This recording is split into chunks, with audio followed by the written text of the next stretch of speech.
بسم اللہ الرحمن الرحیم بسم اللہ الرحمن الرحیم الحمد للہ نحمده ونصلی علی رسولہ الکریم رب اشرح لی صدری ویسر لی امری واحلل عقدۃ من لسانی یفقہوا قولی۔ تاریخ اسلام کا سبق شروع کرتے ہیں۔ آج کے ہمارے سبق کا عنوان ہے کعبۃ اللہ کی تعمیر اور اس میں نبی کریم صلی اللہ علیہ وسلم کا بنیادی کردار۔ سبق کو شروع کرنے سے پچھلے سبق کی دہرائی ہم کریں گے کہ پچھلے سبق میں ہم نے کیا پڑھا۔ تو گزشتہ سبق کا ہمارا جو خلاصہ ہے وہ کچھ یوں نکلتا ہے کہ پچھلے سبق میں ہم نے پڑھا کہ عرب کیسے باہمی خانہ جنگیوں میں مبتلا رہتے تھے، اور انہی خانہ جنگیوں میں سے ہونے والی ایک جنگ حرب الفجار ہے، جس کا لفظی مطلب ہم نے پڑھا، جس کی وجہ تسمیہ ہم نے جانی اور جس کا پس منظر ہم نے جانا، اور پھر تفصیل کے ساتھ حرب الفجار کا واقعہ ہم نے گزشتہ درس میں پڑھا۔ اس کے بعد حرب الفجار کے بعد حلف الفضول کا ایک امن معاہدہ ہوا جو حرب الفجار کے نتیجے میں واقع ہوا تھا۔ اس کا لفظی مطلب ہم نے پڑھا، پھر اس کو حلف الفضول کیوں کہا جاتا ہے اس کی وجہ تسمیہ جانی، اور اس کے بعد حلف الفضول کا واقعہ تفصیل کے ساتھ ہم نے جانا۔ پھر اس حلف الفضول کے بارے میں جناب رسالت مآب صلی اللہ علیہ وسلم کا کیا فرمان ہے، نبی علیہ السلام کے نبوت ملنے کے بعد اس کے بارے میں کیا تاثرات تھے، اس کے بارے میں ہم نے جانا۔ یوں ہمارا پچھلا درس جو تھا مکمل ہوا۔ آج جو ہمارا درس ہے اس کا عنوان ہے کعبۃ اللہ کی تعمیر، اور اس تعمیر میں نبی کریم صلی اللہ علیہ وسلم کا بنیادی کردار۔ سب سے پہلے تو یہ بات جاننا ضروری ہے کہ کعبۃ اللہ یہ وہ خانہ خدا ہے جس کو قرآن مجید کی گواہی کے مطابق لوگوں کی عبادت کے لیے بنایا گیا۔ یہ وہ پہلا گھر ہے جو لوگوں کی عبادت کے اللہ رب العزت نے دنیا میں متعین کیا۔ جب یہ اتنی فضیلت والی چیز ہے کہ پہلا خانہ خدا ہے یہ، تو یہ عربوں کے، کیونکہ یہ عرب میں واقع ہے، لہذا بہت زیادہ رغبت کا باعث تھا کہ لوگ اس میں ایک دوسرے سے آگے بڑھنے کی کوشش کیا کرتے تھے کہ اس کی تمام کاموں میں ہم آگے رہیں۔ تو جو ملت حنیف کے ماننے والے تھے، سماوی مذہب کے ماننے والے تھے، ان کے لیے ہمیشہ سے کعبۃ اللہ جو ہے وہ ایک رغبت کی چیز اور اہمیت کا حامل رہا ہے۔ آج جس واقعے کا ہم تذکرہ کرنے جا رہے ہیں وہ یہ کہ کعبۃ اللہ کی تعمیر، کعبۃ اللہ کو دوبارہ بنایا گیا۔ اس سے پہلے یہ جاننے کی ضرورت ہے کہ خانہ کعبہ کا سائز کیا تھا۔ اس سے پہلے خانہ کعبہ کا حجم جو تھا وہ اتنا تھا کہ انسانی قد تک اس کی عمارت تھی، اور یہ ایک چوکور اور آگے سے محراب کی شکل میں تھا۔ اور جیسے عموماً آج کل ہمارے عیدگاہ وغیرہ کا معاملہ ہوتا ہے کہ وہ کھلا ہوتا ہے، اس کے اوپر کوئی چھت وغیرہ نہیں ہوتی، اس طریقے کا خانہ کعبہ اس زمانے میں بنا ہوا تھا۔ اب اس میں مشکلات کیا تھی؟ مشکلات یہ تھی کہ یہ نشیبی جگہ پر تھا، نچائی کی طرف یہ خانہ کعبہ تھا، مسجد حرام تھی، تو جب کوئی بارش وغیرہ آ جاتی تھی تو ادھر ادھر کا پانی سمٹ کر اس جگہ پر آ جاتا تھا، جس کی وجہ سے یہ تعمیر شدہ عمارتیں جس کو بنائے ہوئے ایک عرصہ ہو گیا، حضرت ابراہیم علیہ السلام کے زمانے میں یہ بنائی گئی تھیں، اب وہ کافی کمزور پڑ گئی تھیں۔ اور اسی دوران ایک اور مشکل یہ پیش آئی کہ خانہ کعبہ میں آگ لگ گئی، جس کی وجہ سے خانہ کعبہ کا جو پردہ تھا وہ بھی جل گیا اور دیواریں مزید خستہ حال اور کمزور ہو گئیں۔ اب جب یہ مشکلات آئیں تو انہوں نے اس کا حل یہ کیا کہ اب نئے سرے سے خانہ کعبہ کی تعمیر کرنی چاہیے، ان دیواروں کو مضبوط کرنا چاہیے۔ اس سے پہلے ہم یہ جان لیتے ہیں کہ خانہ کعبہ یہ پہلی مرتبہ تعمیر نہیں ہو رہا، اس سے پہلے بھی خانہ کعبہ کی دیواروں کی بناوٹ ہوتی رہی۔ سب سے پہلے تو حضرت ابراہیم علیہ السلام کے ذریعے ہوئی، اور اس کے بعد حضرت اسماعیل علیہ السلام، ابراہیم علیہ السلام نے اس کی تعمیر کی۔ اس کے بعد نبی علیہ السلام کی جب یہ بعثت ہونے سے تقریباً 5 سال پہلے کا واقعہ ہم آپ کو سنا رہے ہیں کہ اس وقت ہوئی۔ پھر اس کے علاوہ حضرت عبداللہ بن زبیر رضی اللہ تعالیٰ عنہ نے بھی کرائی، اور اسی طریقے سے حجاج بن یوسف نے بھی اس کی تعمیر کرائی۔ تو کل 4 یا 5 مرتبہ خانہ کعبہ کی تعمیر اس سے پہلے بھی ہوئی ہے۔ اب جب عربوں نے یہ فیصلہ کر لیا کہ خانہ کعبہ کی تعمیر کرنی ہے، تو اس تیاری کے چند مراحل شروع ہوئے جن کا ہم تذکرہ کرتے ہیں کہ وہ مراحل کس طرح کے تھے۔ ولید بن مغیرہ ایک بنو مخزوم قبیلے کا سردار تھا، اس کی کچھ ذمہ داریاں لگائی گئیں کہ بنیادی طور پر آپ نے اس حوالے سے کام کرنا ہے، لہذا وہ کافی متحرک ہو گئے اور اس کام کی فکر میں رہنے لگے۔ انہی دنوں جدہ کی ایک بندرگاہ تھی، ساحلی علاقہ تھا جہاں بحری جہاز آیا کرتے تھے۔ انہی دنوں وہاں پر ایک جہاز ٹکرا کر ٹوٹ گیا اور معلوم یہ ہوا کہ اس کے کچھ تختے اور اس کے کچھ اوزار وغیرہ ہیں۔ ولید بن مغیرہ مخزومی فوراً سے جدہ کی اس بندرگاہ پر پہنچے اور اس کریش جو جہاز تھا اس کے پھٹے اور تختے اور جو سامان وغیرہ تھا وہ لے لیا تاکہ خانہ کعبہ کی تعمیر میں اس کو لگا سکیں۔ وہیں پر ایک روم کا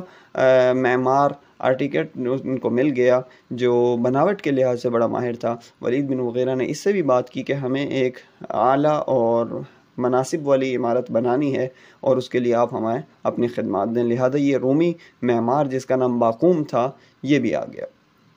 پھر ان عربوں نے جو ان کے سرداران تھے انہوں نے یہ اعلان کیا کہ ہم دنیا کی سب سے بہترین عمارت بنانے جا رہے ہیں، کعبۃ اللہ، اللہ کا گھر بنانے جا رہے ہیں، لہذا اس کے لیے پاک نفقہ ہونا چاہیے، حلال کمائی ہونی چاہیے، ادھر ادھر کی دھوکے بازی کی اور لوٹ کھسوٹ کی، برائی کی اور سود کا پیسہ اس میں نہیں ہونا چاہیے، صرف پاک نفقہ ہم اس میں استعمال کریں گے۔ پھر جب یہ پاک نفقہ جمع ہو گیا، لوگوں کے پاس کچھ پیسہ آ گیا تو تعمیر شروع کی اور خانہ کعبہ کے مختلف حصے مختلف قبائل میں تقسیم کر دیے کہ فلاں مشرقی سمت فلاں قبیلہ کرے گا، مغربی سمت فلاں قبیلہ کرے گا، محراب کا جو علاقہ ہے وہ فلاں قبیلہ تعمیر کرے گا۔ اس طریقے سے قبائل میں جگہیں تقسیم کر دیں۔ اور پھر جب دیکھا کہ یہ سارا کا سارا مکمل ہو گیا تو ایک محراب کا جو علاقہ جس کو میں عرض کر رہا ہوں کہ آگے کا جو حصہ ہے جو بقیہ چوکور کے مقابلے میں گولائی کا حصہ تھا وہ باقی رہ گیا اور نفقہ ختم ہو گیا، تو اس کو ویسا کا ویسا ہی چھوڑ دیا اور ایک نشانی سی لگا دی کہ یہ بھی خانہ کعبہ کی اندرونی حصے میں ہے، اگرچہ فی الحال ہم پاک نفقہ نہ ہونے کی وجہ سے اس کو مکمل نہیں کر پا رہے۔ تو اس تعمیر کو یوں مکمل کیا، اور اس تعمیر میں جنہوں نے حصہ لیا وہ قریش کے تمام نامور قبائل تھے، کوئی قبیلہ اس سے پیچھے نہیں رہا تھا کہ ہمارا حصہ اس میں نہ پڑے۔ اسی طریقے سے نبی علیہ الصلوۃ والسلام کا جو قبیلہ تھا خاندان بنو ہاشم، انہوں نے بھی اس میں آگے بڑھ چڑھ کر حصہ لیا، ذمہ داریاں لیں، اور اس میں بھی کئی سرداروں نے اس میں حصہ لیا۔ جناب رسالت مآب صلی اللہ علیہ وسلم خود بذات خود ایک مزدور کی طرح اس تعمیر میں لگے اور اینٹ اور پتھر وغیرہ اس تک پہنچا رہے تھے تاکہ لوگ اس کو مکمل کریں بناوٹ میں۔ اسی طریقے سے خاندان بنو ہاشم میں نبی علیہ الصلوۃ والسلام کے چچاؤں کی خدمات شامل ہیں، حضرت عباس رضی اللہ تعالیٰ عنہ اور دیگر چچا وغیرہ اس کی تعمیر میں حصہ لے رہے تھے۔ جب یہ مکمل ہو گیا تو حجر اسود کو اس کے مقام پر نصب کرنے کا مرحلہ ہے۔ حجر اسود وہ پتھر تھا جو جنت سے آیا تھا، حضرت ابراہیم علیہ الصلوۃ والسلام نے اس کو یہاں لگا دیا تھا۔ یہ تاریخ سب جانتے تھے اور اس فضیلت کو کہ یہ سنت ابراہیمی ہے، اس کو ہم حاصل کرنا چاہتے ہیں، اس کے سلسلے میں تمام عربوں نے یعنی رغبت کی، چاہتے تھے کہ ہمیں یہ حصہ مل جائے، اور تمام لوگ اس کے لیے بالکل تیار تھے، اور یہ تیاری اور ان کی رغبت اتنی بڑھی کہ انہوں نے کہا کہ ہر حال میں یہ فضیلت ہم ہی حاصل کریں گے، خواہ اس کے لیے ہمیں لڑائی کرنے پڑے۔ تو ایک کشت و خون کا سا ماحول بن گیا کہ ہر قبیلہ چاہتا تھا کہ یہ فضیلت میں سمیٹ لوں، حالانکہ حجر اسود ایک تھا تو کوئی فیصلہ نہیں ہو پا رہا تھا۔ تو یہ ایک جنگ و جدل کا سا ماحول بننے والا تھا، اور عرب اس سے پہلے ہم نے ایک حرب الفجار کا واقعہ پڑھ لیا کہ اس طرح کے معاملے میں لڑنا اور اس میں وہ دریغ نہیں کیا کرتے تھے، اور اب تو ویسے بھی ایک مذہبی معاملہ تھا جس میں وہ ویسے ہی جاننا لڑائی کرنا چاہتے تھے۔ تو وہ جو اس وقت کی رسمیں تھیں انہوں نے خون کے پیالے میں ہاتھ بھی ڈبو لیے تھے کہ بہرحال اس کے لیے ہم ہر طرح کی لڑائی کرنے کو تیار ہیں، کوئی کمزوری سستی نہیں دکھائیں گے۔ 4 دن تک قریباً یہ معاملہ رہا۔ 5ویں دن ابو امیہ بن مغیرہ ایک قریش کا سردار تھا، اس نے ایک تجویز دی کہ یوں باہمی کشت و خون میں مبتلا ہونا، لڑائی میں مبتلا ہونا کسی طرح مناسب نہیں ہے، ہم دنیا کا عظیم ترین کام کر رہے ہیں، اس وقت لڑنا مناسب نہیں ہے۔ تو ایک میری تجویز ہے، اگر اس کو تم لوگ مان لو، وہ یہ کہ کسی کو ثالث بنا لو اور وہ تمہارے درمیان فیصلہ کرے۔ قبائل کے لوگوں نے کہا بالکل مناسب ہے کہ ثالث ہی ہم اس طرح کے معاملات میں بناتے ہیں، لیکن کس کو بنائیں؟ تو ابو امیہ بن مغیرہ نے کہا کہ یہ فرض کر لو کہ کل جو پہلا شخص حرم مکی کے اندر داخل ہوگا وہ ہمارا امیر اور ثالث، اور وہ ہمارا جج ہوگا، وہ جو فیصلہ کرے گا وہ سارے قبائل کو ماننا پڑے گا۔ سرداروں کو یہ تجویز بڑی اچھی لگی اور تمام قبائل کے تمام سرداروں نے اس سے اتفاق کر لیا۔ اگلے دن جب وہ انتظار میں بیٹھے ہوئے تھے تو جو پہلا شخص وہاں پر داخل ہوا وہ جناب رسالت مآب حضرت محمد مصطفیٰ صلی اللہ علیہ وسلم ہیں۔ نبی علیہ الصلوۃ والسلام کو دیکھنا تھا کہ قبائل کے تمام سرداروں کے اندر ایک اطمینان کی لہر دوڑ گئی، اور انہوں نے پکار کر کہا کہ ان کے ہر فیصلے سے ہم راضی ہوں گے، یہ تو امین ہیں، یہ تو صادق ہیں، یہ تو محمد ہیں، یہ تو عبد المطلب کے بیٹے ہیں۔ یہ تقریباً تینوں چاروں الفاظ روایات میں آتے ہیں کہ نبی علیہ الصلوۃ والسلام کا نام لینے کے بجائے انہوں نے پیکر صداقت، پیکر امانت اور عبد المطلب کا دلارہ، اس طرح کے الفاظ انہوں نے کہے کہ ان کے فیصلے پر ہم یقیناً راضی ہوں گے، کہ اس سے پہلے بھی نبی علیہ الصلوۃ والسلام فیصلہ فرمایا کرتے تھے اور فریقین میں سے کسی ایک طرف کان نہیں دھرتے تھے، بلکہ دونوں کی باتوں کو اطمینان سے سنتے تھے اور حق کا فیصلہ کیا کرتے تھے۔ تو جب یہ معاملہ نبی علیہ الصلوۃ والسلام کی عدالت میں پیش کیا گیا تو نبی علیہ الصلوۃ والسلام نے اس کو مکمل سن کر ایک ایسا فیصلہ فرمایا جو تمام لوگوں کے لیے قابل عمل تھا، تمام لوگوں کے لیے منظور، قابل اطمینان تھا۔ نبی علیہ الصلوۃ والسلام کا فیصلہ بہت اچھا تھا۔ نبی علیہ الصلوۃ والسلام نے فیصلہ میں تمام سرداروں نے اتفاق کیا، نبی علیہ الصلوۃ والسلام نے جو فیصلہ فرمایا، اور اس طریقے سے وہ فیصلہ یہ تھا کہ تمام یہ حجر اسود جو ہے وہ ایک چادر میں رکھ دیا جائے، اور وہ چادر تمام قبائل اس جگہ تک پہنچائیں جس جگہ پر حجر اسود نصب کرنا ہے، اور اس طریقے سے جب وہ پہنچ گیا تو نبی علیہ السلام نے اس کو اٹھا کر اپنی جگہ پر لگا دیا۔ تو یہ نبی علیہ الصلوۃ والسلام کی حسن تدبیر تھی، جس کی وجہ سے عربوں کی ایک بہت بڑی جنگ ٹل گئی اور اطمینان کی کیفیت سب میں طاری ہو گئی۔ تو اس طریقے سے جا کر آج کا ہمارا درس الحمدللہ مکمل ہو گیا ہے۔ ہم اپنے درس کا ایک مرتبہ پھر اعادہ اور دہرائی کر لیتے ہیں کہ آج کے سبق میں ہم نے کیا پڑھا۔ آج کے ہمارے درس کا عنوان یہ تھا کہ نبی علیہ الصلوۃ والسلام خانہ کعبہ کی تعمیر اور اس میں جناب رسالت مآب صلی اللہ علیہ وسلم کا بنیادی کردار۔ شروع میں ہم نے یہ پڑھا کہ خانہ کعبہ کی اہمیت و مقام عربوں کے نزدیک کیا تھی، پھر خانہ کعبہ کی